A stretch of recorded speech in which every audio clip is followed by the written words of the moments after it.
క్రొత్త నిబంధన గ్రంథంలోని 19వ పుస్తకము మరియు పరిశుద్ధ గ్రంథములోని 58వ పుస్తకము అయిన అపోస్తలుడైన పౌలు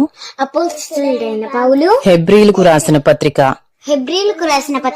ప్రారంభము.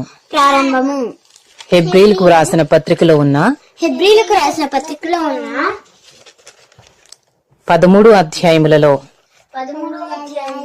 మొదటి అధ్యాయము, అందులో ఉన్న 6 వచనములు. పూర్వకాలమందు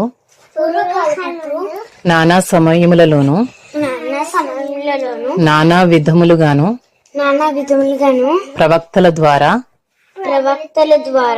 మన పితరులతో మాట్లాడిన దేవుడు